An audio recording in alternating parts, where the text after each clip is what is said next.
Okay, so we're on to the fourth and final exercise. We've moved really from the side shoulders to the front, and now we're moving to the back. So this is a rear lat raise, and we're going to do this bent over. So the girls are going to bend over and then bring the dumbbells out to the side of them.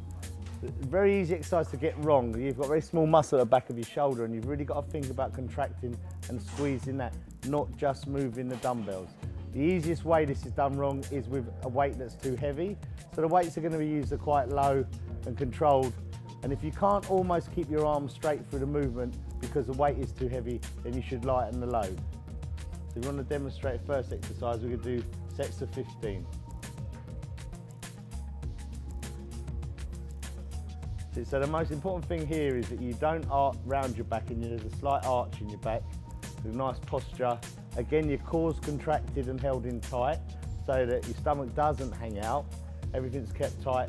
As Arnie's coming up to the sides with almost straight arms, a slight bend in the elbow, and she's looking at working this small muscle at the back of her shoulder here.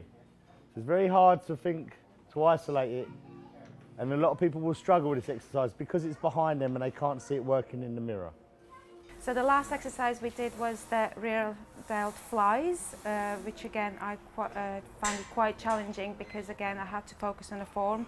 I wasn't lying down on a bench, so that puts extra pressure on your core. You're burning more calories whilst you're doing it, which I always like. Again, don't hold your breath, make sure you're breathing out, and the effort is the way up. So as she brings the dumbbells up, she breathes out.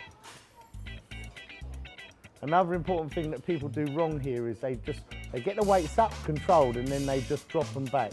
So they don't fight against gravity, and they don't use the negative part of the movement. So that's probably much more important, to be honest, than the positive contraction.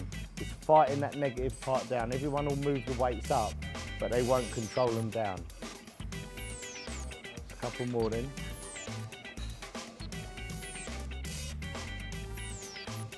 Good. Okay, you feel that? Yeah. Good. Okay, so to take that exercise further, we're going to do pulses with the dumbbells. So Georgia's going to do 2 partials at the top of each movement. So she's going to bend over, do the standard rep, and then do a pulse as we did with the lateral raise at the very start of this workout.